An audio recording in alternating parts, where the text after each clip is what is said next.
neste ato que marca a abertura das palestras técnicas deste amplo trabalho de debate e definições das leis que compõem o Plano Diretor de São José do Rio Preto. Nesta noite, vamos ter a oportunidade de cumprir mais uma etapa deste importante trabalho para o futuro da nossa cidade. Gostaríamos de agradecer a presença de todos vocês aqui nesta noite. Quero registrar a presença de algumas pessoas. Vereador Marco Rilo, obrigada. Obrigada também ao vereador Pedro Roberto Gomes, que também está presente. Quero agradecer o deputado estadual João Paulo Rilo, que também está na plateia, todos os secretários municipais presentes aqui nesta noite e demais autoridades. Em nome do secretário Zeca Moreira, chefe de gabinete, eu gostaria de agradecer, em nome do Zeca Moreira, a presença de todos os secretários. Me parece que o vereador Fábio Marcondes está aqui. Desculpa, eu não vi o senhor. Neste momento, eu convido para subir ao palco o prefeito Edinho Araújo. Quero convidar também o presidente da Câmara, o coronel Jean Charles Serbeto, para vir ao palco também. Gostaria de convidar o secretário de Planejamento Estratégico, Israel Sestari Júnior. Quero convidar uma das palestrantes, a arquiteta e urbanista Delcimar Marques Teodósio. Nesse momento, eu vou passar a palavra ao prefeito Edinho Araújo para dar as boas-vindas e declarar aberta essa nossa noite, que, na verdade, é uma grande reunião de trabalho. Prefeito. Cumprimentando a todos vocês, agradecendo a presença, saudando aqui o João Paulo, deputado estadual, cumprimentando os vereadores, vi aqui o Fábio Renato, o Pedro Roberto, o Marco Rilo. Tem mais vereador presente? O presidente já está aqui. Bom, eu quero declarar oficialmente aberto este debate. Debate do plano diretor, que a cada 10 anos a prefeitura tem o dever de fazer este debate com a comunidade para que nós possamos ter uma lei que espelhe a realidade, que oriente o executivo, o legislativo, como conduzir o progresso da nossa cidade. Cidade é o palco da vida, né? Hoje o Brasil praticamente é um país urbano, e com as suas consequências. O IBGE divulgou na semana passada quantos milhões somos de brasileiros, 207 milhões de brasileiros, 45 milhões em São Paulo, a capital pouco mais de 12 milhões, e a nossa São José do Rio Preto, 450.657 pessoas. Esses dados devem ser do ano passado, portanto, temos mais de 450 mil pessoas. Eu comecei o dia hoje, às 7 horas da manhã, lá na Uliã. Semana da Pátria, estava lá o Pedro Roberto, logo cedo. Vivemos agora há pouco, era 6 horas da tarde, entregando a pavimentação lá do Residencial Palestra. Estive à tarde, no final da manhã, na Caixa Econômica Federal, assinando 2 contratos, um que vai reformar a estação ferroviária, uma emenda minha de parlamentar do ano passado, 1.300.000, uma contrapartida de R$13 mil, mais 500 mil para a reforma do CAPES lá do João Paulo II, uma participação de R$ 5.000 da Prefeitura. Amanhã, cadê o Nicanor? Está aqui o Nicanor. Estaremos dando a ordem de serviço para a construção do 4º módulo lá da nossa estação de tratamento de esgoto. No valor, me corrija o Nicanor, R$ 28 milhões, ordem de serviço. E já temos programado também recursos para melhorar a capacidade da estação de tratamento de água, uma elevatória de esgoto lá de Talhado, para beneficiar toda aquela região, atender toda aquela região.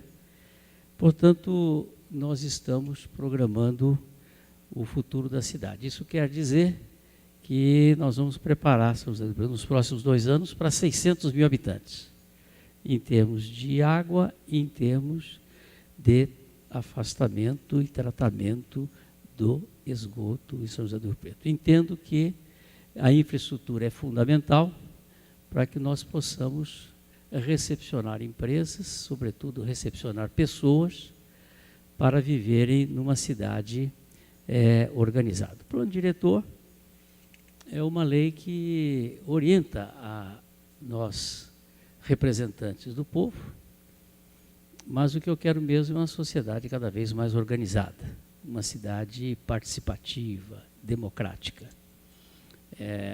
Uma cidade onde todos possam participar do seu desenvolvimento. Ainda alguns meses atrás, eu fui a primeira prefeitura do estado de São Paulo a subscrever um documento com a ONU, dos 17 itens. Esse é um compromisso que nós estamos assumindo e que eu quero que toda a cidade participe, todas as nossas instituições, porque o desenvolvimento que nós queremos é o desenvolvimento social, é o desenvolvimento econômico e com respeito ao meio ambiente. Eu acho que esse é o desenvolvimento ideal que todos nós buscamos. Então, nós temos aqui esses 17 objetivos que não só a prefeitura deve perseguir, mas o conjunto da comunidade. Nós temos ali o primeiro item, erradicação da pobreza, que é um objetivo que deve perseguir. Acho que não tem sentido uma cidade que é tida como uma das mais importantes do Brasil, do estado de São Paulo. Eu não vi ainda a nossa classificação, mas eu tenho a impressão que devemos estar, em termos de população, ou a 10ª ou a 11ª. No Brasil, entre as 40 cidades mais importantes. E se alguém estiver à margem, né? Nós temos índices de primeiro mundo, como eu disse. A mortalidade infantil aqui é uma das menores do Brasil, né? Menor em São Paulo, menor do Brasil. Expectativa de vida, uma das maiores do Brasil. Isso significa dizer que nós temos que planejar. Daqui a alguns anos, segundo informações que o Israel sempre me traz e os nossos assessores, nós teremos mais de 1/4 da população com mais de 65 anos em 2030. Nós teremos, portanto, essa mudança da nossa pirâmide. Isso vai exigir de todos nós ações governamentais. Nós temos aqui um segundo item, que é fome zero e questão da sustentabilidade. Terceiro item, saúde e bem-estar, né? A saúde é prioridade de qualquer governo e nós vamos intensificar esses compromissos com todas as secretarias e é importante que a sociedade saiba. Educação de qualidade, né? Educação de qualidade. Nós sabemos o quanto a educação está diretamente ligada ao desenvolvimento de uma cidade, de um país. E aí eu quero muito debater essa questão para que as crianças possam ler cada vez mais, escrever, aprender matemática, estarem preparando para o futuro. Nós fizemos um contato com a ETEC, estaremos abrindo, nos próximos meses, mais cursos técnicos, A Câmara de Vereadores, eu aproveito para agradecer ao presidente e todos os vereadores, aprovou o Instituto Federal. O Instituto Federal, que é uma luta antiga que nós travamos e que estou aguardando esta semana a assinatura do decreto e depois do decreto do ministro, e nós estaremos em contato já com o Instituto Federal para que ele possa funcionar ali no antigo Cefam, portanto, o Instituto Federal. E aí nós vamos fazer audiências públicas para saber qual o curso, né? Eu recebi o expediente do Ganga esses dias, indicando aí cursos na área artística, que não temos na região, não temos no estado, e eu falei para ele, vamos debater isso nas audiências públicas. Recebi solicitação nessa área de joias, né, que nós precisamos de técnicos nesta área. Então, eu acho que esta audiência pública vai nos orientar, porque é preciso que a sociedade participe desta formatação e desta decisão. Nós temos ali também educação de qualidade, e depois o 5º item, igualdade de gênero, que é um debate que nós travamos há muitos anos, aqui com a Mauri sempre à frente, água potável e saneamento, tudo que tem a ver com a nossa vida, com a vida da cidade, né? A energia limpa e acessível. Bom, isso agora vai mudar, né? Essa coisa da energia. Ainda sábado ou sexta-feira eu fui visitar num bairro uma casa que está fazendo uma experiência, e tem 50 casas fazendo experiência com energia solar. E a dona da casa me mostrou a conta de um ano atrás e a conta agora, como está reduzida essa questão da energia solar.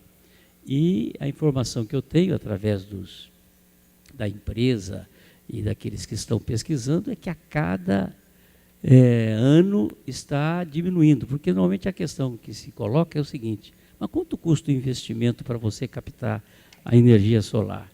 O 8º item é emprego digno e crescimento econômico. Uma luta que deve ser travada por todos nós, e nós vamos perseguir também este item. O outro item, indústria, inovação e infraestrutura. Essa questão nós estamos debatendo com a sociedade, o Parque Tecnológico está avançando, eu espero ainda esse ano podermos ter indústrias já no Parque Tecnológico, indústrias de ponta. A equipe que está à frente, o Israel, juntamente com a representação, os gestores da sociedade, tem visitado outros parques, como Ribeirão Preto, Sorocaba, São José dos Campos, no sentido de que equívocos e erros cometidos por eles, nós não venhamos a cometer. Então, isso daí, esse tempo que nós estamos travando com o conhecimento desses parques tecnológicos. Bom, o 10º item aqui é redução das desigualdades. É uma luta também que está diretamente ligada à participação, à inclusão, comunidades sustentáveis, né? O desenvolvimento sustentável. Consumo e produção responsáveis. Ação contra a mudança global do clima. Nós temos que também estar engajado nessa luta. Vida na água. Temos aí esse potencial que é a piscicultura, que próximo nós temos um centro distribuindo alevinos para a região. Vida terrestre, paz, justiça e instituições eficazes, parcerias e meios de implementação. Bom, em resumo, nós estamos comprometidos com esses 17 itens de desenvolvimento sustentável para São José do Rio Preto. E nós queremos dizer que a cidade ela tem toda uma vocação de serviço, uma vocação que qualifica, na área de saúde, nós temos uma posição muito destacada. Na semana passada, nós recebemos a notícia de 3 congressos que poderão ser realizados aqui em São José do Rio Preto. O primeiro deles de hipertensão, questão do coração, dermatologia, oftalmologia. Eu acho que isso vai abrir uma opção muito grande, saindo do eixo Rio-São Paulo. Esse congresso de hipertensão nós ganhamos numa disputa com a cidade de Santos. Então, nós queremos destacar que esse complexo aqui, esse complexo da Swift, é inegavelmente um centro de eventos. Olha aqui, aqui nós temos capacidade para 1.000 pessoas, né?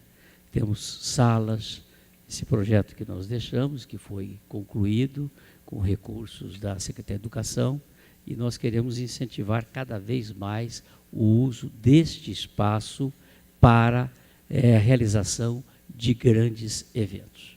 Uma cidade de oportunidades é uma cidade que tem que ter na sua essência a democracia, a participação. E eu quero muito cumprimentar todos os servidores da Prefeitura, que trabalham em todas as áreas, e que a cidade esteja aberta a esse debate com os empreendedores, com aqueles que querem investir em São José do Rio Preto. O investimento é fundamental. Nós temos aí uma programação de mais casas populares, mais Minha Casa Minha Vida. Nós estamos recepcionando empresários que querem investir nessa área, e uma cidade cada vez mais organizada, uma cidade onde tenhamos padronização, que tenhamos políticas públicas que perpassem governos. Eu acho que isso é fundamental, que não tenha marca um governo personalizado. Não é isso. Nós queremos que seja cada vez uma cidade mais plural. Eu reflito muito sobre essa questão do Nordeste, por exemplo, né? O Nordeste, onde há uma dependência de político, né? Tudo vai pedir para o vereador, pedir para o prefeito, e as regiões continuam subdesenvolvidas, né? Os índices de desenvolvimento continuam baixos, continuam muito aquém da necessidade das pessoas.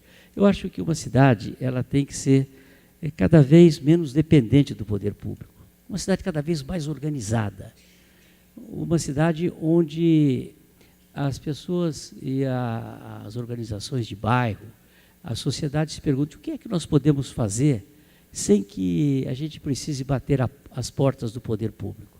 Eu acho que isso é importante, né? Que não seja uma cidade onde tem... Porque não existe salvador da pátria, não existe esta questão de alguém que resolva todos os problemas. Então, eu acho que nós temos que buscar uma cidade onde ela tenha um nível de participação, onde a democracia seja direta, e nós estamos muito empenhados nesta questão.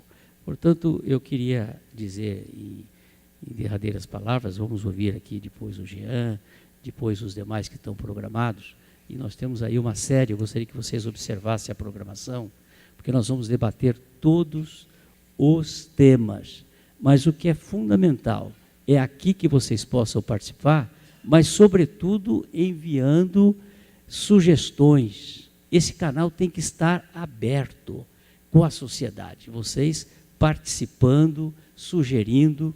Eu sou o homem do debate, eu venho do Congresso, mas, sobretudo, eu sou um executivo. Eu gosto de assistir o debate, de ver o contraditório. Eu acho que é muito importante que a sociedade respire isso, respire democracia, que não tem prefeito perseguidor, nem de funcionário, nem de ninguém, que gosta de ter o contraditório, o debate.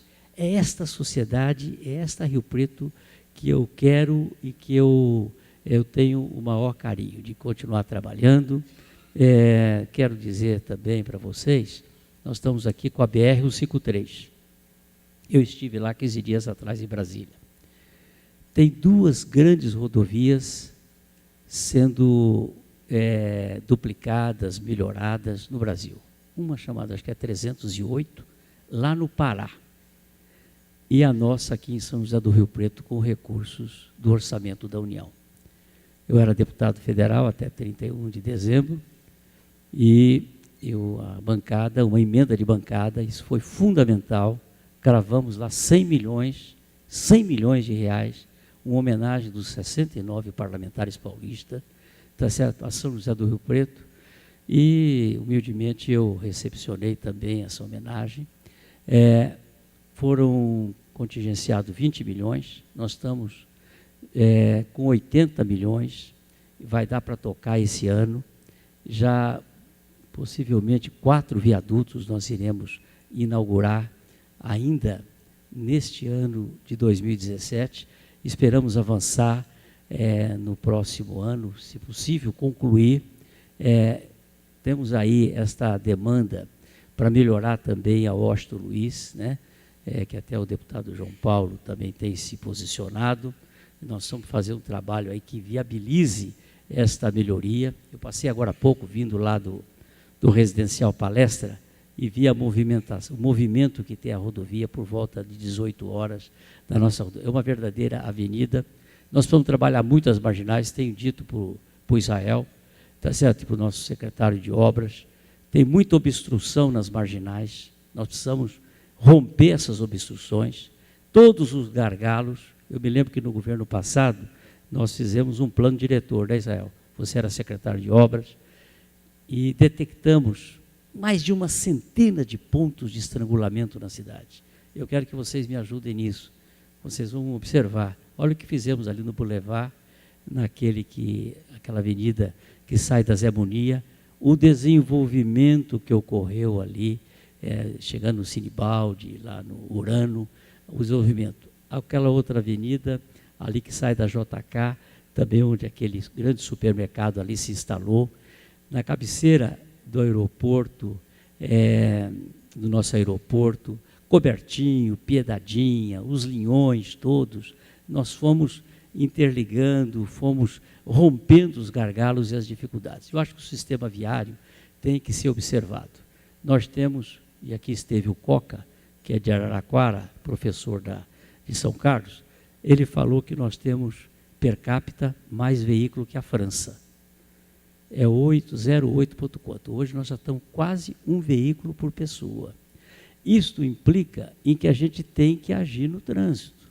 Temos que buscar soluções. Então eu quero que vocês fiquem muito à vontade para sugerir o que é que nós podemos fazer de forma inteligente para que esse trânsito possa fluir e matar menos pessoas, ferir menos pessoas, porque os nossos índices nesta área não é nada agradável. Nós estamos com muito acidente no trânsito. E aí eu só vejo uma questão, é educação.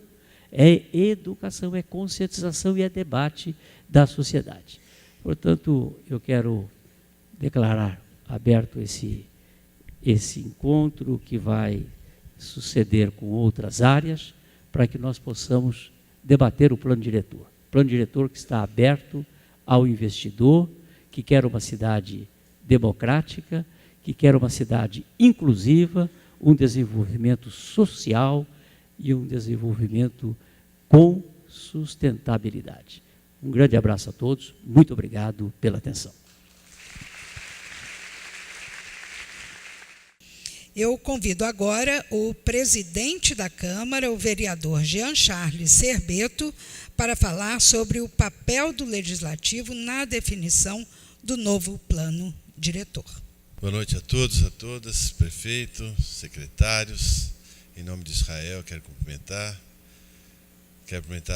as demais autoridades em nome da minha maior autoridade, que é minha esposa, Valéria, que aqui está conosco. E como toda tecnologia na última hora fura, É lógico que o meu arquivo não conseguiu funcionar aqui, mas a gente trouxe uma outra colinha aqui para a gente poder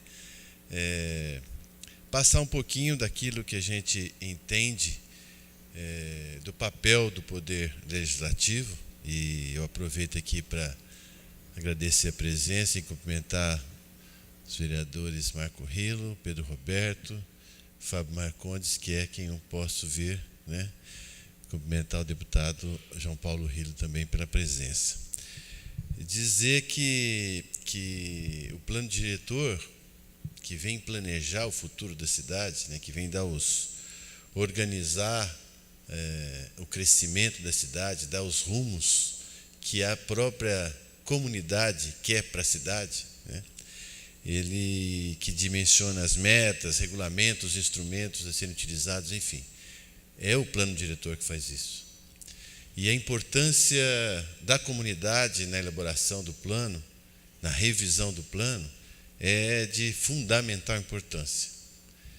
Especialmente numa gestão democrática que se espera, essa participação ela não pode ser diferente. E o Poder Legislativo, como é o representante do povo, ele também tem que participar. E ele é tão responsável quanto o Poder Executivo. Nas discussões, na apresentação das ideias, na demonstração do espírito público, na sensibilidade que cada vereador tem que ter, mesmo porque ele acaba tendo um contato mais direto com a comunidade busca na Câmara Municipal, através dos vereadores, as suas reivindicações, a solução dos seus problemas, e desta forma a Câmara tem o papel, é corresponsável com toda a elaboração dessas revisões do plano diretor.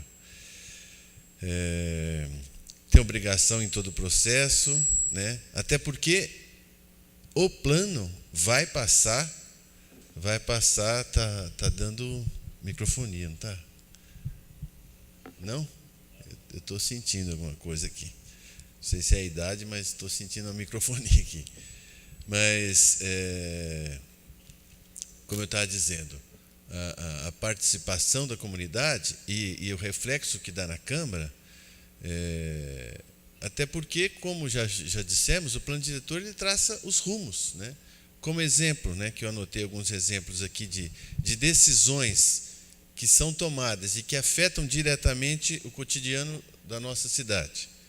Normas de construção, altura, recuos, né, determinado lote, o que pode, o zoneamento da cidade, onde pode ser construído, onde pode e o que pode em determinado lugar, o que pode num bairro, o que pode numa rua, o que pode numa avenida, as obras, as construções,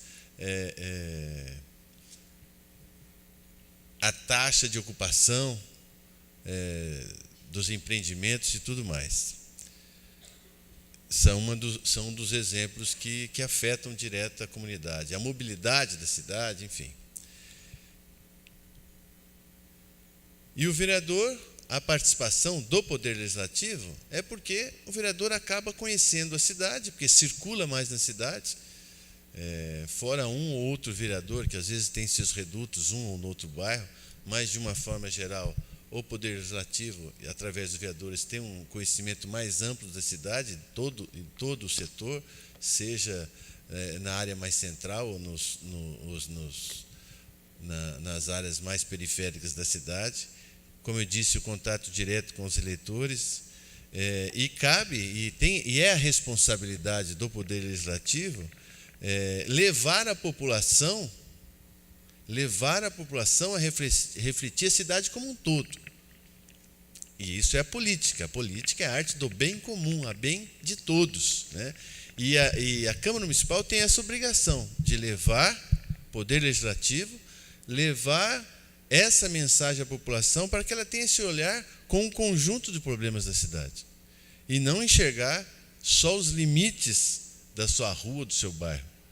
Porque se ela enxergar só os limites da sua rua e do seu bairro, prefeito, com certeza, vai limitar o entendimento do que é esse bem comum, e ela vai passar ao largo as reivindicações maiores e que vão refletir na sua rua e no seu bairro. Cabe também ao Poder Legislativo a manifestação da opinião dos temas a serem discutidos. E aqui eu vejo vereadores que buscam essa discussão, né? As prioridades a serem adotadas, debater, definir os objetivos e encaminhar as propostas para poder legitimar o próprio texto do projeto, que depois será encaminhado ao Poder Legislativo para os outros debates. E essa discussão ela tem que acontecer antes mesmo de ser debatido na Câmara, porque essa discussão bem feita, e aqui eu quero cumprimentar, não poderia deixar de cumprimentar o prefeito Edinho, através do próprio Israel também, e cumprimentar as demais secretarias, por essa iniciativa logo de pronto, do início do governo, apesar de todas as dificuldades, apesar de todas as frentes de trabalho que existem e das dificuldades para tocar um orçamento que vem do governo anterior, e é normal isso, todo primeiro ano de mandato acaba trabalhando com o orçamento do governo anterior, que foi elaborado pelo governo anterior, e apesar disso, já abriu o debate para o plano diretor, que a gente já vinha falando sobre isso. O vereador Marco Rilo sabe disso, o vereador Fábio Marcondes também, que estava na outra legislatura, que a gente já dizia a importância da discussão do plano diretor, que já estava passando da hora, em virtude do crescimento da cidade, né, e do desenvolvimento de questões que precisavam ser ajustadas. E esse debate tem que acontecer antes mesmo de ir para a Câmara, porque a hora que for para a Câmara com o projeto, facilita os debates que lá também deverá acontecer. Pois bem, como eu já disse, a questão das prioridades, na elaboração disso, a revisão e avaliar o conteúdo do projeto, né? Projeto que chega de maneira consistente na Câmara vai facilitar o nosso trabalho e o trabalho da própria Câmara posteriormente. Consequentemente, se ele foi bem discutido e a redação ficou a contento da população, a possibilidade do remendo acaba sendo menor e sem prejudicar o texto original. É importante dizer que cabe ao Poder Legislativo e é necessário a maturidade e o espírito público, né? E a isenção nas discussões, sem visar, como eu disse inicialmente, já que a política é a arte do bem comum, de você abrir mão dos seus próprios interesses em prol do interesse da comunidade, a isenção do vereador nessas discussões e levar a população para essas discussões. Todos ganham. O prefeito ganha, a cidade ganha, a equipe de trabalho ganha, o esforço é recompensado, a Câmara Municipal, os vereadores, enfim, todo o município é beneficiado com isso. É bom, assim, só para a gente ir encerrando, falar um pouquinho da tramitação. Pouca gente entende um pouco da tramitação do processo legislativo. E não pode ser sumário, né? Tem que seguir todo um cronograma e prazo a ser cumprido. Não pode ser sumário e nem pode ser aquele processo de, vamos dizer, sentar em cima do trabalho e ficar empurrando com a barriga. Então tem que ser um processo com cronograma, com discussões, mas que aconteça com o tempo necessário para que as discussões tenham reflexo na própria votação. É lá no Poder Legislativo que vão acontecer as emendas, as propostas, e analisar suas inclusões ou rejeição de algumas propostas devidamente justificado. com as modificações dentro da coerência necessária. Eu sei que parece que eu estou chovendo no molhado, mas é importante estar passando isso, para que a população saiba e cobre do próprio Poder Legislativo isso. Algo que é importante estar dizendo, né, que a orientação da votação do projeto, depois do trâmite, a votação, aconselha-se a que a votação aconteça em dia e horário que permita a presença da mídia e da população lá no poder, lá na Câmara Municipal. Essa questão, acho que eu vejo que está resolvida por conta da alteração que aconteceu, que a Câmara Municipal votou e mudou o horário das votações, exatamente para facilitar a presença maior da população. E a mídia, é lógico que a mídia vai no horário, não importa o horário, mas especialmente a participação da população no horário que agora, a partir das 17 horas. Mas, se for preciso, em caráter extraordinário, algumas discussões, que a gente também faça em horário que permita a participação popular.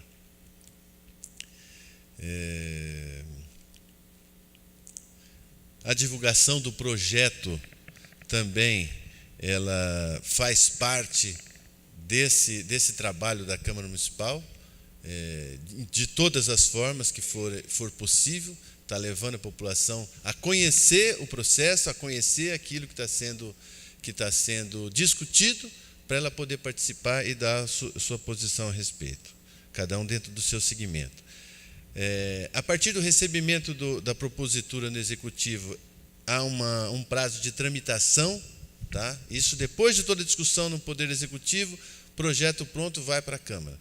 Ela tem um prazo de tramitação. Se for dentro do rito ordinário, 90 dias tem que ser votado.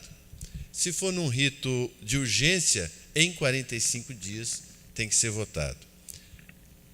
São feitas 2 publicações do projeto, com um intervalo de 15 dias de uma para outra, para dar publicidade em tudo que está acontecendo, e, no mínimo, 2 audiências públicas, que é provocada pela Comissão de Obras e outros serviços, comissão permanente da própria casa.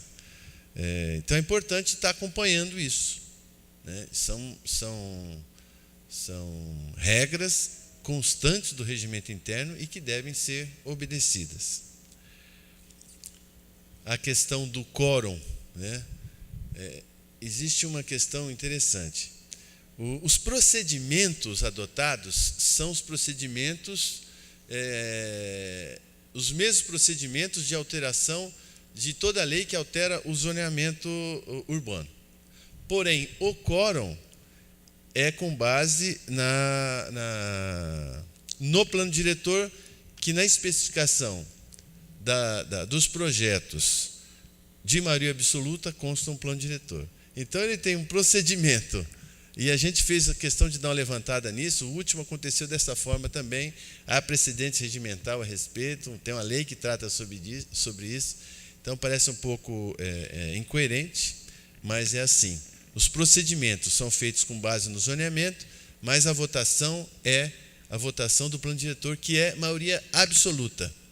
O que é maioria absoluta?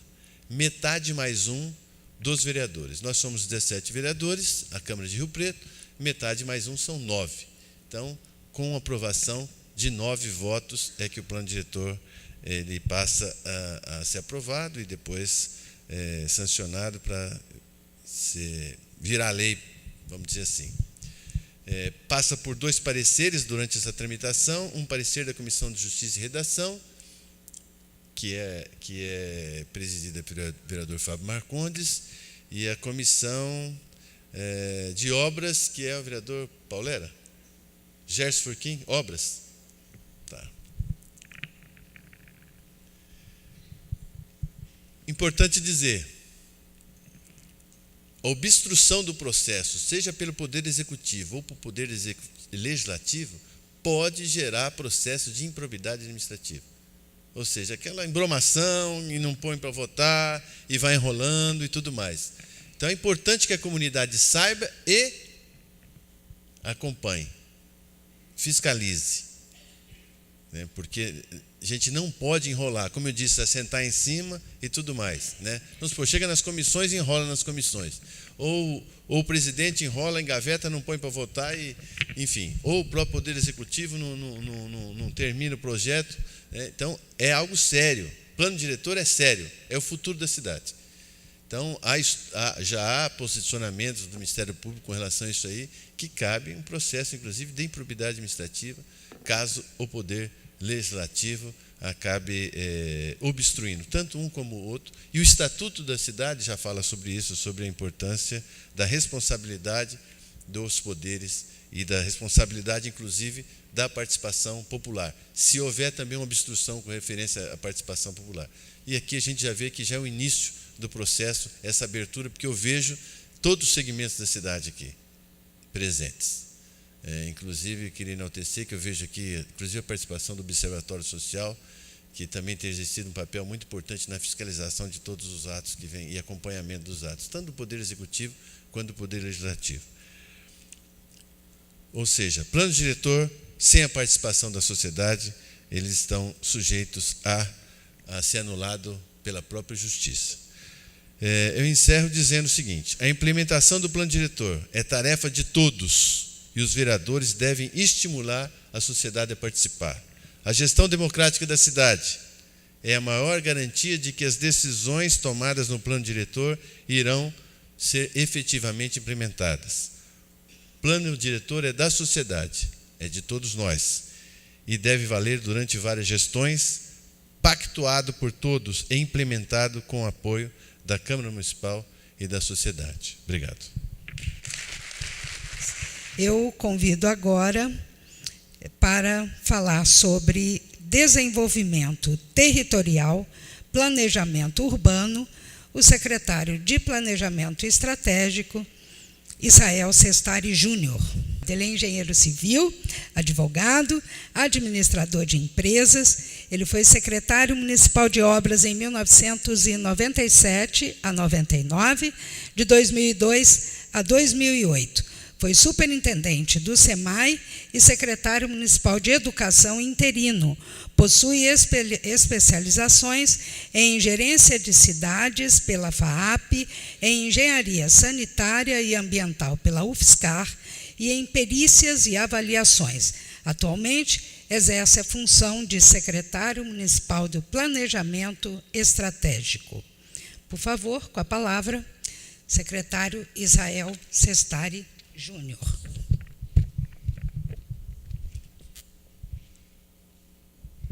Deu início aqui. Pessoal, boa noite. É um prazer muito grande ter todos vocês aqui. Boa noite a todos os palestrantes. E antes de nós darmos início ao nosso bate-papo técnico dessa noite, nós, todos que estamos aqui, amamos muito essa cidade. E é por isso que nós aqui nos encontramos hoje. Se nós não amássemos Rio Preto, nós provavelmente não aqui estaríamos. Estaríamos talvez em algum boteco, estaríamos na frente da televisão ou repousando em nossa casa. Mas todos nós que aqui estamos temos um compromisso com essa cidade. E é esse compromisso com que cada um de nós tem que faz com que estejamos aqui. E para nós abrirmos esse nosso bate-papo, a Prefeitura de Rio Preto fez um vídeo institucional que mostra um pouquinho desse carinho, desse amor que nós temos pela nossa cidade. Nós gostaríamos de projetar agora.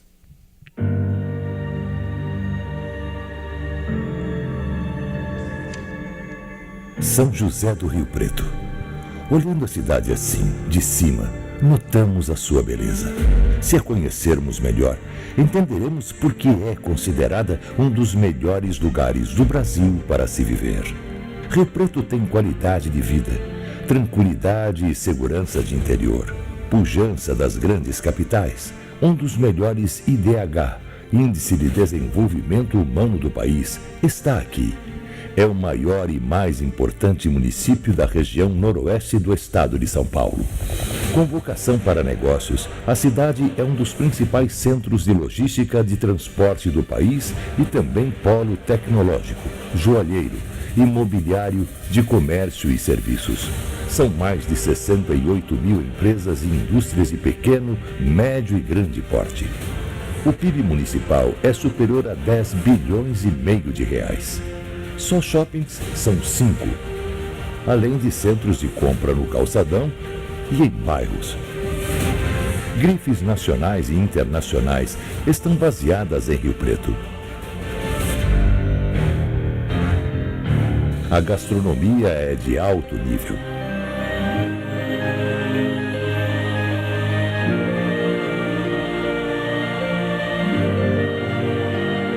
Restaurantes e bares têm para todos os paladares.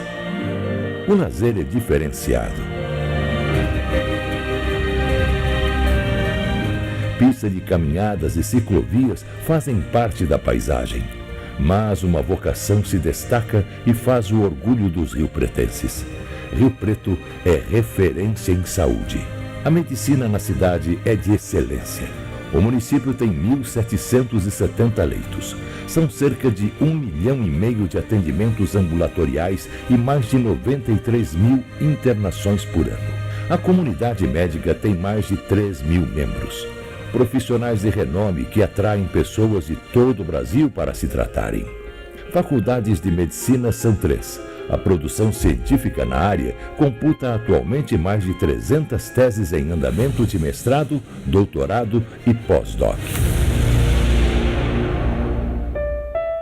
A rede hoteleira confirma a vocação para o turismo de negócios e eventos de Rio Preto. O que há de melhor em hotelaria está presente na cidade. A estrutura para eventos é diversificada. O complexo da Swift é um exemplo disso. Em um local tombado pelo patrimônio histórico, foi projetado um moderno teatro, com salas de apoio e locais para atividades complementares. Outro exemplo é o recém-inaugurado anfiteatro da FAMERP, com espaço para eventos simultâneos. É muito fácil chegar a Rio Preto. A cidade é servida por uma importante malha viária que inclui as melhores rodovias do Brasil. E conta ainda com um importante aeroporto em processo de internacionalização, que recebe voos de todo o Brasil e das mais diversas companhias. Ele é muito bem localizado. Chega-se direto na cidade. Isso tudo sem falar dos riopretenses. Gente calorosa, com aquele acolhimento característico do povo do interior. Os eventos na cidade têm alto índice de sucesso e contam com todo o apoio da Secretaria de Desenvolvimento Econômico e de Negócios de Turismo e do Conselho Municipal de Turismo.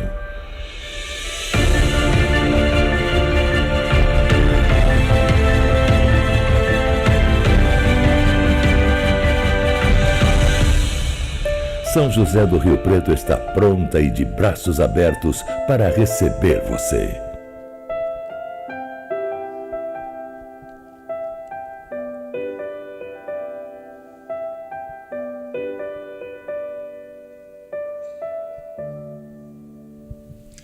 Isso é um pouquinho da Rio Preto que tanto amamos. E para que nós possamos fazer dessa cidade uma cidade melhor, uma cidade mais agradável de se viver, é que nós estamos trabalhando junto ao plano diretor. E o prefeito Edinho Araújo, no seu plano de governo, ele sempre priorizou essa gestão democrática, participativa, descentralizada e transparente. E é esse foco que nós pretendemos dar à discussão do plano diretor e à elaboração do plano diretor. E aí nós pensamos, para nós iniciarmos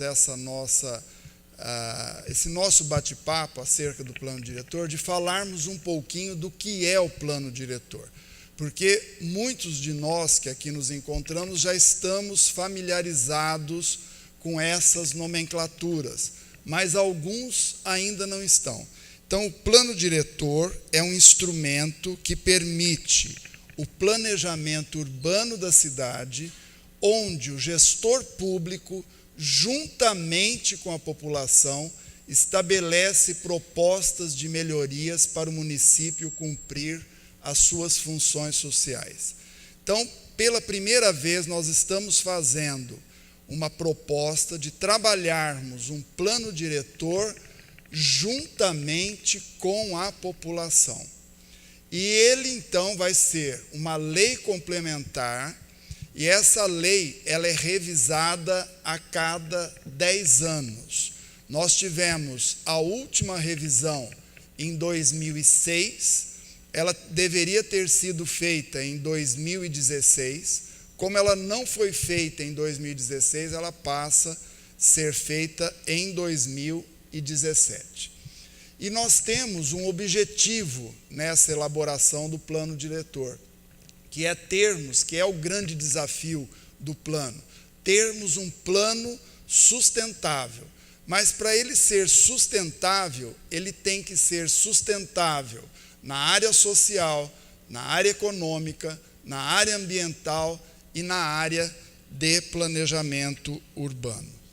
E aí nós pensamos em trazer para vocês uma noção do que está sendo feito nesse cronograma de atividades da elaboração do plano diretor. Então, nós iniciamos, há 2 meses e meio atrás, uma capacitação da equipe da prefeitura e representantes da sociedade civil. Nós trouxemos um profissional do Instituto Polis que deu um curso para 30 funcionários da prefeitura e 30 membros da sociedade civil, para que nós pudéssemos nos atualizarmos acerca do que está sendo feito a respeito do plano diretor. Nós estamos realizando agora essas palestras de nivelamento de conhecimento. Essas palestras vão servir para que nós possamos trabalhar alguns eixos de desenvolvimento do plano diretor. Hoje nós já iniciamos trabalho aqui de gestão pública e estamos trabalhando hoje o eixo territorial de planejamento urbano. Nós teremos todos esses eixos que vocês estão vendo aqui sendo trabalhados durante as próximas semanas, né? Então nós teremos hoje e amanhã esses 2 eixos, que é o eixo que nós falamos de desenvolvimento da gestão pública, desenvolvimento territorial e planejamento urbano. Amanhã nós teremos o eixo de desenvolvimento cultural e desenvolvimento ambiental na área de saneamento. Na próxima terça-feira, nós teremos o eixo desenvolvimento econômico e o eixo desenvolvimento humano e social. Depois, na quarta-feira, eixos desenvolvimento territorial, que seria energia renovável, e desenvolvimento ambiental, município verde azul e resíduos sólidos. E encerrando no dia 14, o desenvolvimento territorial na área de mobilidade urbana e na área de cidade digital. Este é o cronograma que nós temos das nossas palestras, todas que serão desenvolvidas aqui. Continuando o cronograma de atividades do plano diretor, nós teremos em outubro, através de um decreto, o prefeito municipal nomeará um grupo que irá coordenar toda a elaboração da revisão do plano diretor. E em outubro também nós já iniciaremos a formação das câmaras temáticas para a discussão dos temas do plano diretor. Essas câmaras temáticas, elas trabalharão dentro de todos esses eixos que nós falamos que serão desenvolvidas as palestras. Teremos aí audiências públicas, posteriormente dessas câmaras, e aí então a elaboração das leis que irão compor toda a formatação do plano diretor. Posteriormente, o envio à Câmara Municipal para a votação do projeto, que nós esperamos estar concluído tudo isso até o primeiro semestre de 2018. A Câmara fará a votação e encaminhará ao prefeito para a sanção ou veto de alguns artigos e do projeto como um todo. Então, essa é a formatação legal de todo o plano diretor. Para nós entendermos um pouquinho a história do plano diretor, o primeiro plano que nós tivemos, ele foi em 1992. Nós tivemos a Constituição aprovada e a Constituição já previa que as cidades de certo porte deveriam providenciar, elaborar o seu plano diretor. E fez parte deste plano algumas leis que aqui estão focadas. Como o prefeito disse, a importância do sistema viário, tivemos a lei de uso e ocupação do solo, a lei do parcelamento do solo, o código de posturas, a lei que estabelece as faixas de domínio necessárias à expansão do sistema viário. Tivemos uma revisão, como dissemos, em 2006, que foi a revisão do plano diretor, e foi feita também a revisão do plano viário básico. A partir daí, nós temos então, nós agora nesse plano, que trabalharmos todas as leis que vão compor o nosso plano. Então, nós temos, por exemplo, a lei do sistema viário, que estabelece essa malha viária que nós temos aqui no município. O prefeito lembrou bem, a nossa cidade tem quase um veículo por habitante.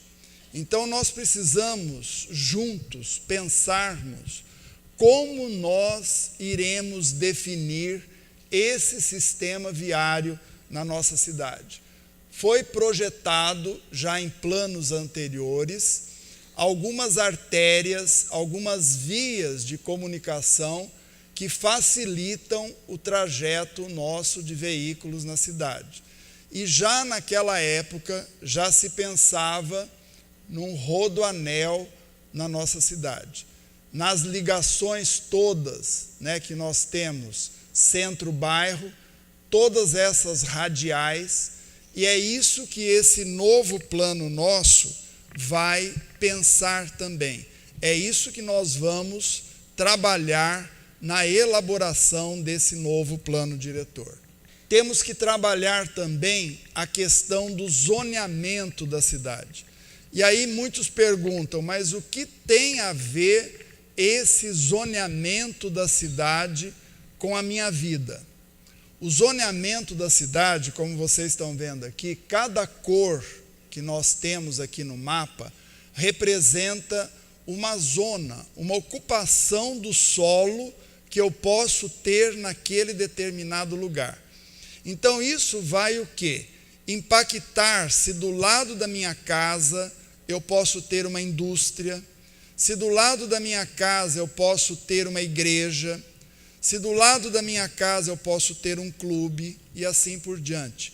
São todas as atividades de serviço, de comércio, de indústria que podem ser colocadas na cidade que esta lei vai trabalhar. Juntamente com isso, essa lei também vai trabalhar os índices estabelecidos para cada região da cidade. Então, a ideia é que nós juntos possamos trabalhar para onde é a tendência da nossa cidade crescer. Onde vai ser esse vetor de crescimento? Onde nós vamos adensar mais? Onde nós temos condições de estarmos localizando a nossa população. E aí nós temos, por exemplo, uma cidade que ela é no papel, que ela é bonita, e temos também uma cidade que é a real, a que existe. Como exemplo, nós vamos dar um exemplo aqui do Jockey Club. O Jockey Club, ele é uma região que hoje ela é zoneada como chácaras de recreio. Mas que quando nós visitamos essa região, lá existem indústrias, comércios, existe toda uma atividade que não é regularizada, que não é regulamentada. Então, esse plano diretor tem que pensar o que nós queremos, por exemplo, para essa região do Jockey Club, né? O que nós vamos fazer com outras regiões de Rio Preto, com relação, por exemplo, aos vazios urbanos.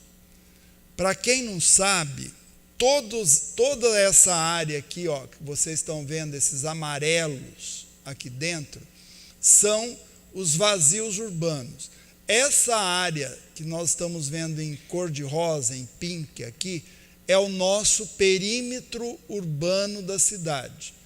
Dentro desse perímetro urbano, nós temos esses vazios urbanos.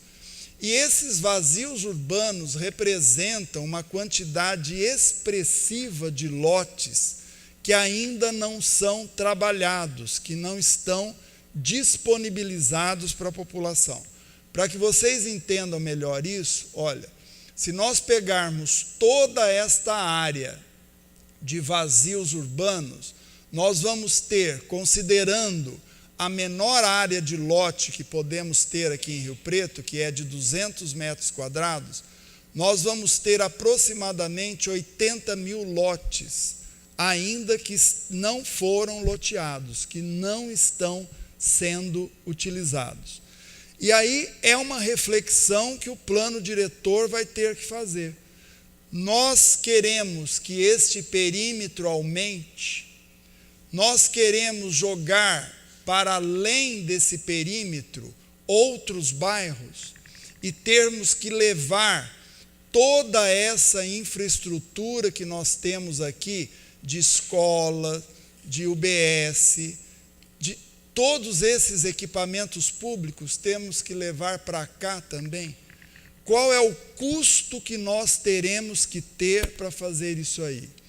Esse custo deve ser pago pelo poder público ou deve ser pago pelo empreendedor? São questões que nós temos que discutir. São questões que nós, sociedade, temos que decidir o que queremos para a nossa cidade nesses próximos 10 anos. Porque o plano agora vai ser projetado para os próximos 10 anos. Então nós temos que pensar o que nós queremos para a nossa cidade nesses próximos 10 anos. E nós temos uma cidade privilegiada. E aqui eu faço uma referência a uma pessoa, a um funcionário de carreira da prefeitura, que na década de 70, 80 e 90, planejou praticamente sozinho essa cidade. E que na época ele foi muito criticado. Eu me lembro que diziam que ele era meio maluco em pedir avenidas e pedir espaços do tamanho que ele pedia. Nós temos hoje, por exemplo, a Avenida Juscelino Kubitschek, a Avenida José Munia. Nós temos o Parque Setorial da Represa, todo esse parque aqui, que foi ele que pensou, que eu faço aqui uma referência ao Floriano André Cabreira, famoso Seu Cabreira, que naquela época já vislumbrava, e que eu peço em memória dele uma salva de palmas, que foi ele que foi um dos precursores do plano diretor da nossa cidade. Nós devemos muito a ele essa qualidade de vida que nós temos hoje em Rio Preto. e que, em memória dele, nós temos que preservar essa qualidade de vida. Nós temos a felicidade de termos uma rede integrada de parques. Nós temos os nossos fundos de vale com áreas importantíssimas para a nossa revitalização. Então, é o momento de nós deixarmos para os nossos filhos, para os nossos netos, para a nossa sociedade que está chegando aí, uma Rio Preto melhor. E, dentro disso, eu gostaria de encerrar o nosso bate-papo da noite de hoje. Primeiramente, dizendo um muito obrigado a toda a equipe da Secretaria de Planejamento e da Secretaria de Comunicação, do gabinete, que trabalhou na elaboração de todo este grupo que vai, a partir de agora, começar a pensar o plano diretor. Em especial na pessoa da Adélia e da Gisele, eu gostaria de agradecer a todos os funcionários da Prefeitura como um todo que estão participando desse processo que agora se inicia, mas que temos uma longa caminhada pela frente. E em fevereiro, quando nós estivemos participando do seminário do Diário da Região, nós dissemos lá acerca de uma palestra do professor Antônio Novoa, que ele é um professor português, que veio fazer um encerramento de uma palestra para educadores aqui no Brasil. Me permitam, aqueles que já ouviram isso lá na palestra que nós fizemos no Diário da Região, mas como tem muitos aqui ainda que não ouviram, eu gostaria, pedindo desculpas àqueles que já presenciaram a fala, para repetir aquilo que nós dissemos lá. O professor Antônio Novoa, ele comentou nessa palestra acerca do Tratado de São Tomás de Aquino sobre o agradecimento. Então, o professor Antônio Novoa, ele fala que o agradecimento, ele tem 3 níveis: o superficial, o intermediário e o nível mais profundo. O superficial, ele fica no nível intelectual. O intermediário, no nível do agradecimento. E o nível mais profundo é no nível do comprometimento. E ele faz uma comparação de algumas línguas quando dizem o agradecimento. E ele começa pelo inglês e pelo alemão, quando o inglês diz thank you e o alemão diz zum Danken. Ele coloca nessas duas línguas a fase intelectual, é o nível mais superficial de agradecimento. A segunda fase que o professor Antônio Novoa coloca no Tratado de São Tomás de Aquino é a fase intermediária, que é a fase do agradecimento. Então ele cita algumas línguas, como o francês, o espanhol e o italiano.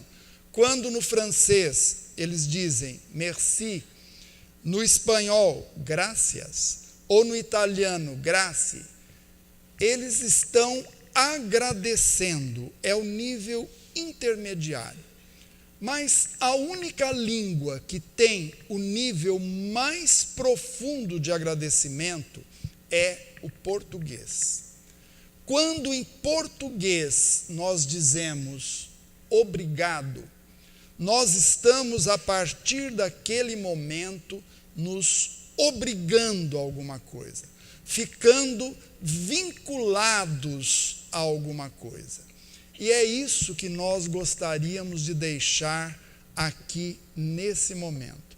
Dessa forma, a partir de agora, desse momento, a equipe do plano diretor, o prefeito Edinho, toda a equipe da prefeitura, todos nós nos sentimos comprometidos na construção de um plano diretor que faça dessa cidade uma cidade melhor, mais justa e onde cada um de nós dessa cidade tenhamos orgulho de aqui viver, tenhamos orgulho de dizer que somos riopretenses e tenhamos orgulho de dizer a todos: nós amamos Rio Preto.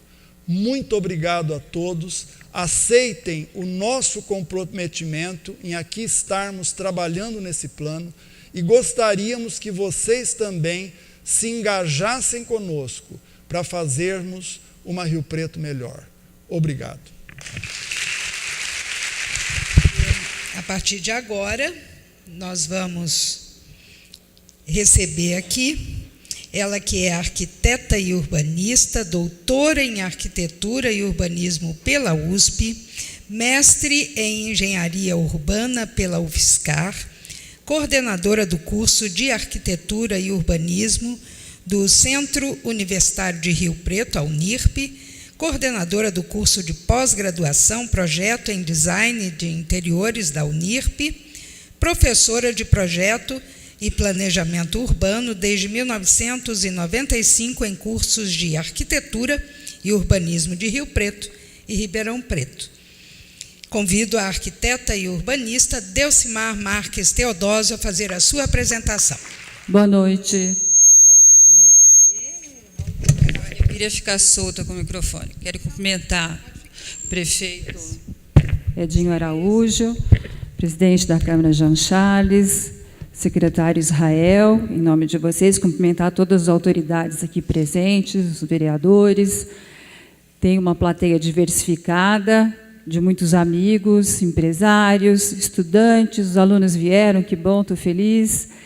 E amigos, família, estão todos aqui.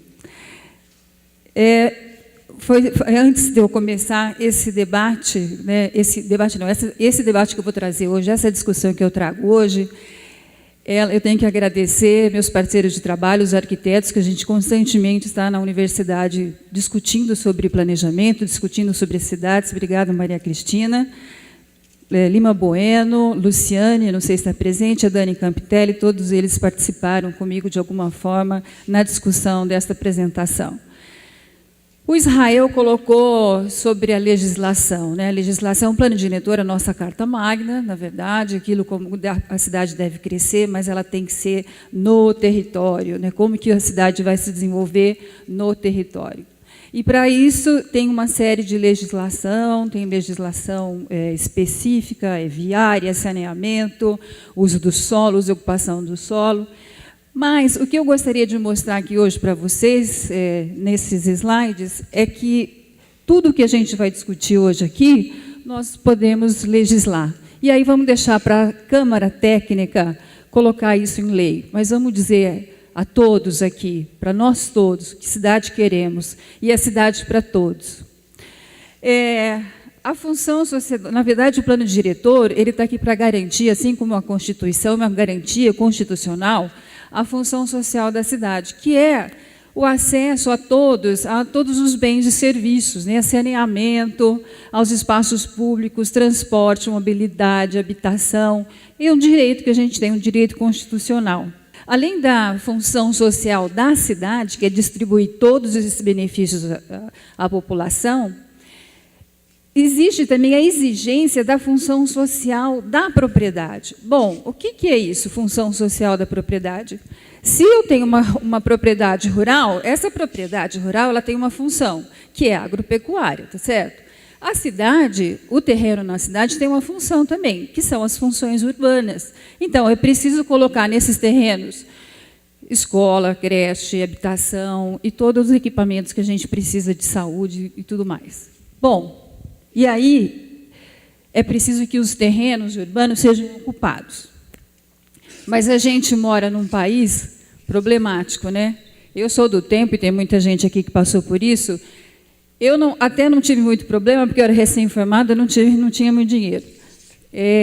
Mas já aconteceu nesse país que no dia seguinte você acorda com 50 cruzeiros no banco, não é?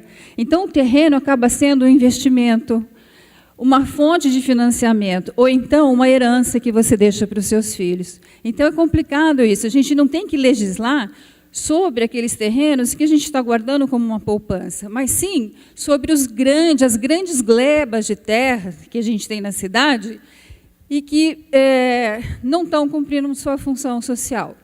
Daí existe um aparato legal muito grande, inclusive do Estatuto da Cidade, que é uma lei que foi aprovada em 2001, que dá para se negociar no solo como ocupar esses vazios urbanos, onde todos ganham, não só o investidor, mas também toda a população.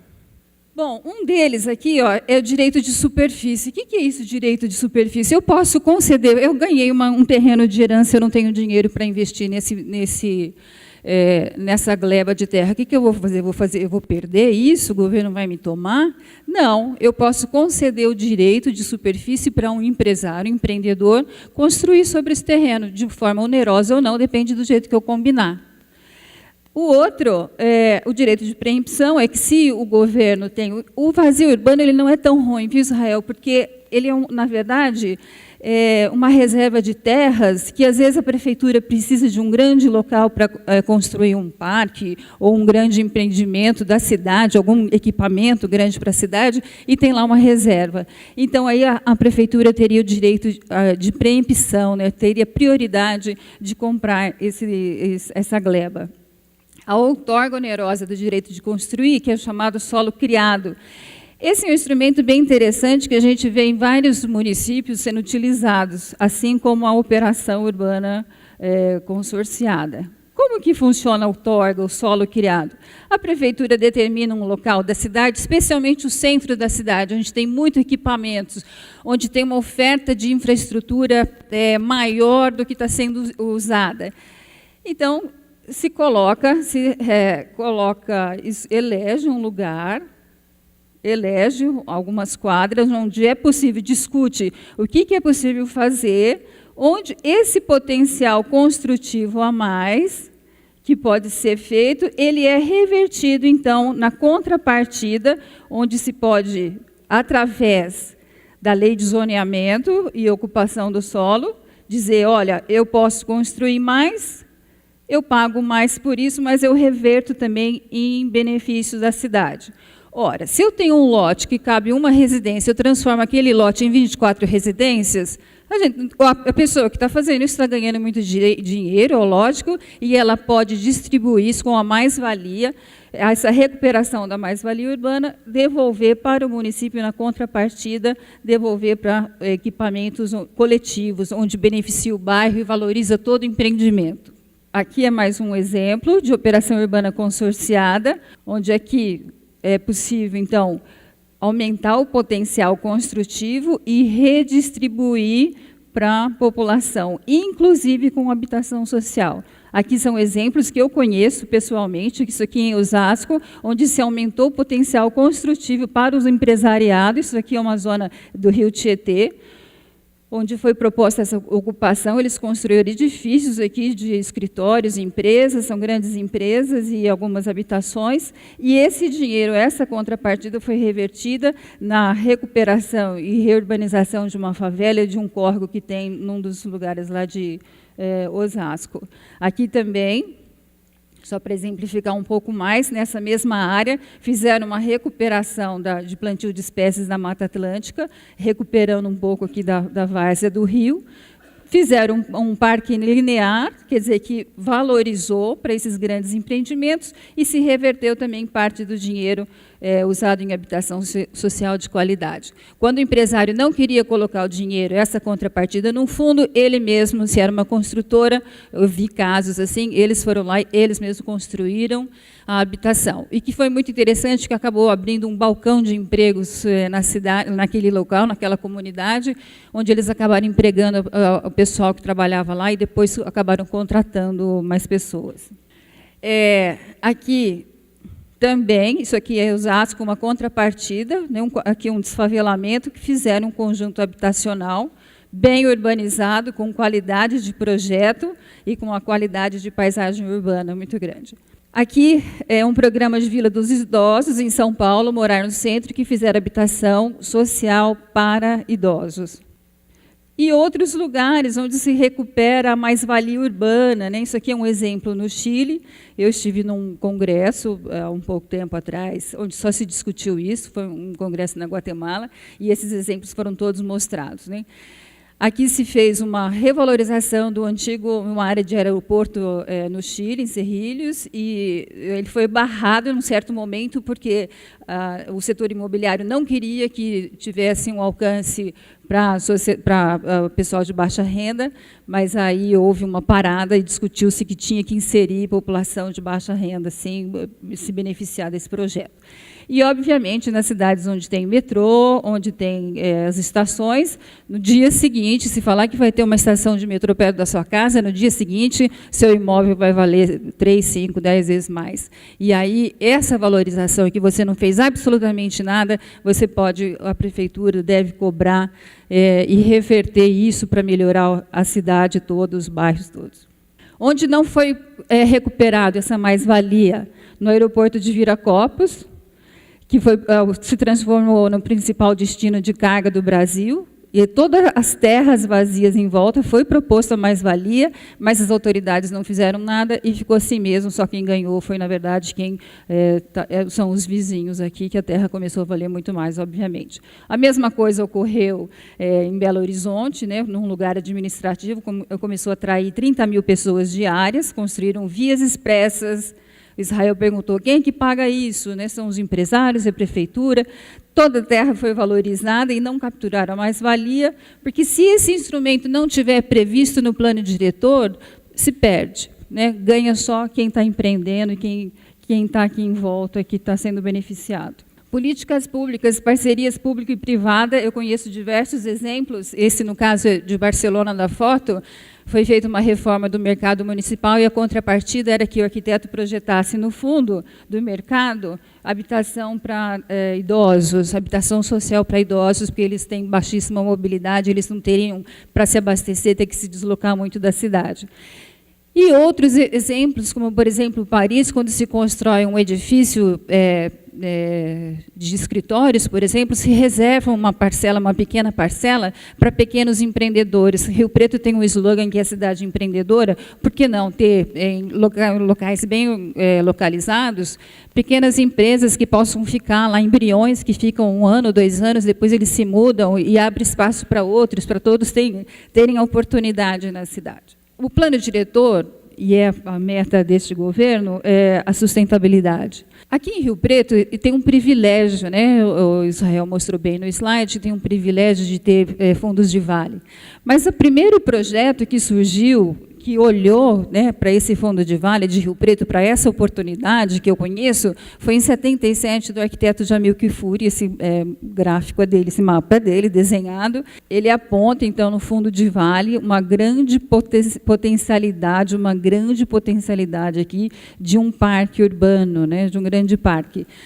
Mais recentemente, aqui são as avenidas, aqui é o centro da cidade. Mais recentemente, a gente tem a discussão dessa área aqui do Instituto Florestal, que fica bem aqui, para se transformar também num parque para a cidade. Então, é um grande privilégio de a gente poder legislar sobre essas áreas e protegê-las. É importante que a gente proteja, que nada seja construído. Aqui está o Parque da Represa, mas essas áreas não deveriam estar ocupadas, mesmo porque a gente tem um problema de drenagem muito grande, de águas de chuva, e se isso daqui tivesse mais espaço para percolar a água do solo, a água de chuva no solo, talvez a gente não tivesse tantos problemas aqui de drenagem, né? Ou mitigaria pelo menos uma parte. Lógico que o problema é muito maior, porque a cidade está crescendo pelas nascentes. Então, evitar essa ocupação tão próxima na água. Falando na ocupação sobre nascentes, a zona sul aqui de Rio Preto, onde mais tem nascentes, é a parte mais frágil do município. Desde 1992, o plano diretor de Rio Preto prevê que a cidade tem que ser construída para a Zona Norte. No entanto, a gente vê os melhores equipamentos, os melhores investimentos na Zona Sul. Ah, então não pode construir na Zona Sul? Não pode. Então, é a área mais valorizada, a gente não pode fazer. Pode ganhar muito dinheiro sobre ela. Como é que faz isso? diminuindo o índice de aproveitamento, colocando um índice bem baixinho, e diminuindo a taxa de ocupação. Então, eu deixar mais áreas abertas com grandes empreendimentos. Até a indústria limpa pode ter. Indústria de alta tecnologia não é nada poluente, desde que esteja num terreno de 5, 10 mil metros quadrados, com uma taxa de ocupação baixíssima, muito pequena. Então, é importante que a gente preserve essas áreas. Preservando essas APPs aqui, aí sim a gente contribui para a diminuição das enchentes da cidade, porque aqui tem muitas nascentes, né?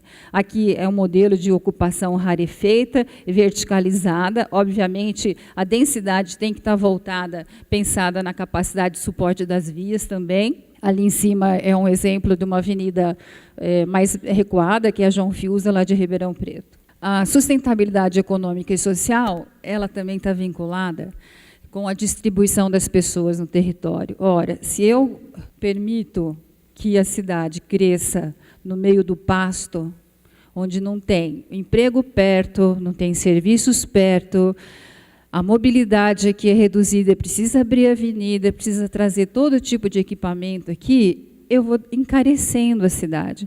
Eu vou perdendo mais tempo, dinheiro e energia para deslocamento.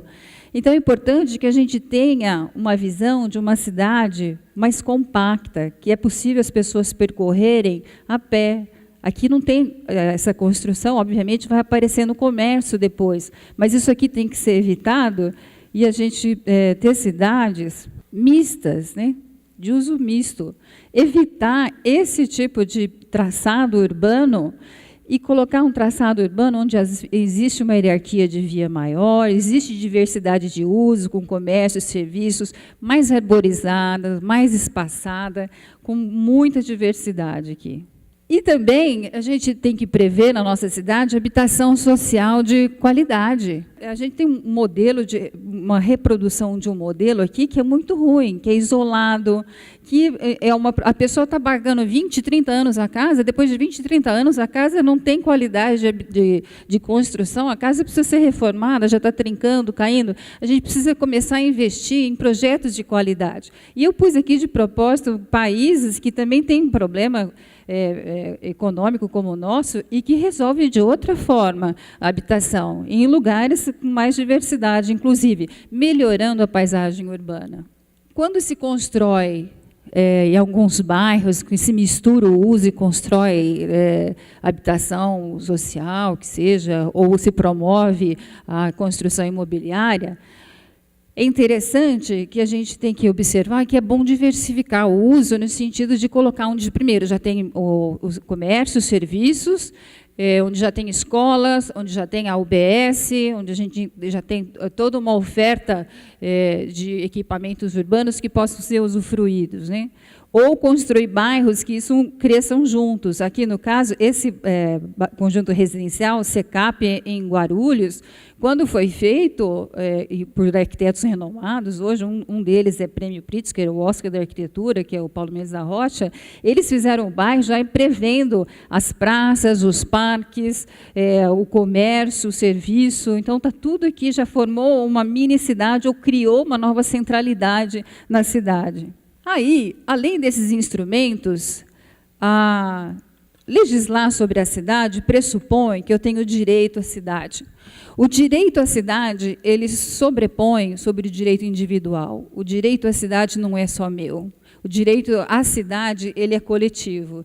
Então, quando eu desejo alguma coisa para mim, eu tenho que entender que todo mundo também deseja alguma coisa para si, e aí eu passo a respeitar que todo mundo tenha direitos iguais, não só eu. E aí, por isso que é um exercício de poder coletivo de moldar o processo de urbanização. Quando eu quero ter o direito de morar com segurança entre muros, eu também tenho que ter o direito de proporcionar que todo mundo do lado de fora do muro tenha segurança.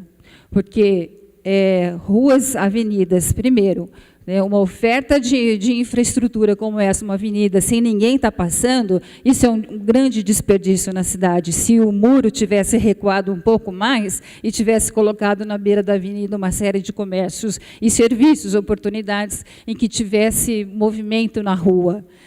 Tem uma teórica, Jane Jacobs, fala que as janelas são os olhos da rua. A gente proporciona segurança quando tem bastante gente olhando para a rua.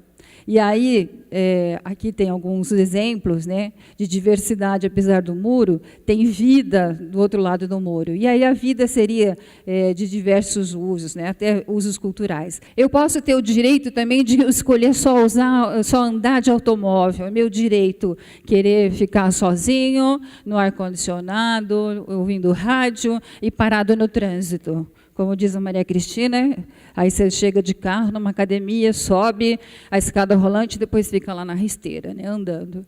É um direito querer andar de carro e ficar parado, tendo um congestionamento. Quanto mais carro, quanto mais vias, mais carros aparecem, mais congestionamento. Mas é um direito também que a gente tem que ter a todo cidadão dele andar de transporte coletivo, de BRT, VLT, que seja um trem regional, um trem metropolitano e o automóvel. E aqui o automóvel, uma ciclovia segura e calçada segura, larga, padronizada e bem arborizada.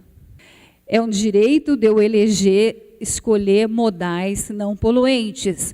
Eu escolher andar de bicicleta ou andar a pé, que faz bem para a saúde, diminui os casos de atendimento nas UBSs, hospitais, de coração, com certeza, e ter uma cidade segura, andar, né, sem nenhum obstáculo aqui. Aqui são fotos em Rio Preto que eu vou tirando quando eu estou andando pela cidade de carro. São jovenzinhos indo para a escola, né, tanto de skate, de bicicleta, e esse andando na rua porque a calçada está obstruída.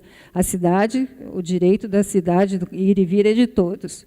Aqui alguns exemplos de acessibilidade em Rio Preto que a gente precisa mudar o nosso direito, né? Eu não tenho o direito de colocar o carro na calçada. Eu tenho o direito de deixar todo mundo andar aqui. Aqui, essa senhora é uma advogada. Eu parei aqui para conversar com ela. Ela me pediu ajuda para passar por essa calçada, porque ela é inclinada e a cadeira poderia tombar.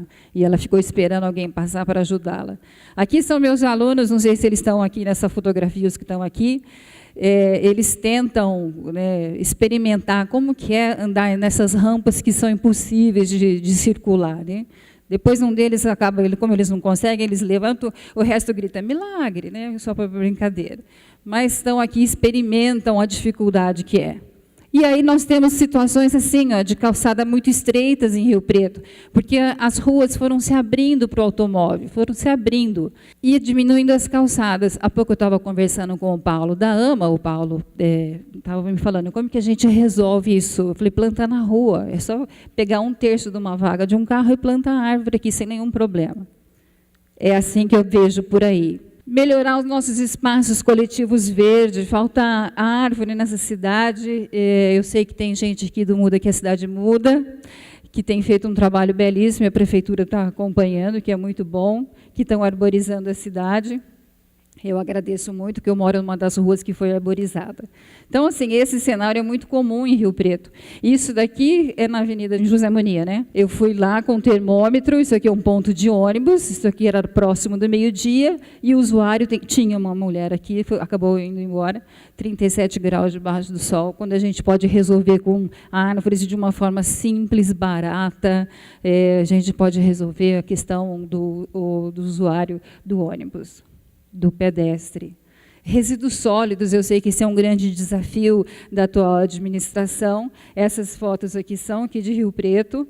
Todo mundo consome, todo mundo compra e todo mundo descarta, mas ninguém quer saber de cuidar do seu próprio descarte, né? Joga para a administração pública resolver o seu próprio lixo. Se você consome, você tem que cuidar do seu lixo e ver o que você está fazendo com ele. E não simplesmente deixar lá fora, obstruindo a passagem das pessoas. Então, é necessário que a gente comece a criar mecanismos em Rio Preto para que a gente selecione e recolha esse lixo de uma melhor forma.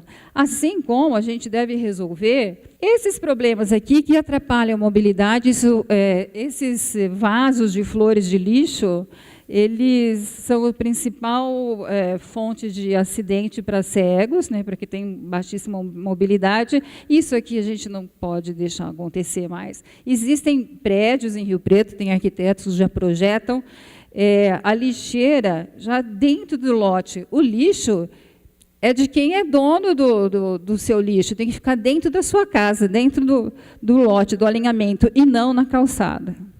Isso posturas municipais, né? A qualidade de vida tem que ser para todos. Em Rio Preto tem áreas que são bem urbanizadas, tem áreas que têm muitos equipamentos de lazer, são boas para passear, mas elas estão concentradas aqui na represa e concentradas na Zona Sul. Infelizmente, isso aqui é Zona Norte, a gente não tem praças qualificadas. Quando a gente tem qualificação em todos os bairros da cidade, diminui a diferença de preço do solo. Vida cultural, vitalidade diurna e noturna.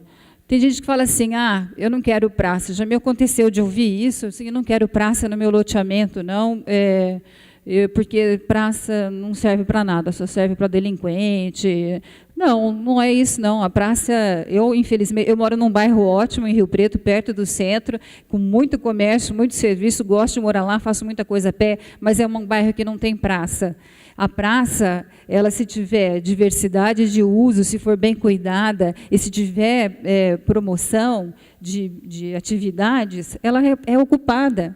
Principalmente se tiver, isso aqui lá em São Paulo, eu tenho visto todas as praças em São Paulo, que agora tem Wi-Fi aberto. Então, as pessoas vão para a praça. Com certeza, os jovens vão ocupar a praça, porque o Wi-Fi faz parte da comunicação hoje em dia, né, da meninada. Espaço de uso público, eu como ando muito a pé, eu tenho visto isso, as pessoas sentadas na calçada. Isso daqui fica 100 metros da Praça da Redentora. E a Praça da Redentora hoje não tem nenhum banco para sentar. É uma praça, mas não tem banco. Aqui é na Coronel, esquina com a Independência. A menina trabalha no prédio da frente, estava batendo o sol, ela pegou, sentou aqui no chão. Então, as nossas calçadas vão ser mais bem qualificadas para o pedestre. E é muito simples resolver. Não tem espaço, não tem largura, tem parklets. É só ocupar uma vaga de estacionamento de um carro que você proporciona vitalidade de pedestres na frente do comércio ou em determinados pontos da cidade que as pessoas podem sentar, eventualmente, bater papo. E, principalmente, se for em frente a um comércio, acaba se estendendo a atividade comercial. E a cidade como obra de arte. É importante que as obras da cidade tenham boa arquitetura. Elas acabam se transformando numa atração turística, inclusive. Aqui em Rio Preto, a gente tem uma paisagem bonita, que é a Swift, que é esse centro cultural, que é esse teatro belíssimo, mas a gente precisa ter mais obras. Isso aqui tudo no Brasil, isso aqui é o Museu do Olho, aqui é Curitiba, Niterói, Rio de Janeiro, Brasília, aqui também é Rio. Essas obras, com certeza, embelezam a cidade, elas valorizam o lugar que ela está, valorizam a cidade e acabam atraindo pessoas também que vão visitar ou contemplam essas obras nos seus lugares, praças e parques. Finalmente, construção de parques em Rio Preto. Eu mostrei aquela faixa, né, do Parque Linear, mas tem outras áreas aqui. Eu não podia deixar de mostrar o São Marco, que eles estão, eu falo gestão democrática, porque a população que tem um desejo enorme de transformar essa área num grande parque, e esse desejo está se realizando. E a gente precisa ter, além do nosso Parque da Represa, outros lugares qualificados na cidade. Obviamente, com parceria da iniciativa privada, da prefeitura, para não sobrecarregar a prefeitura no trabalho.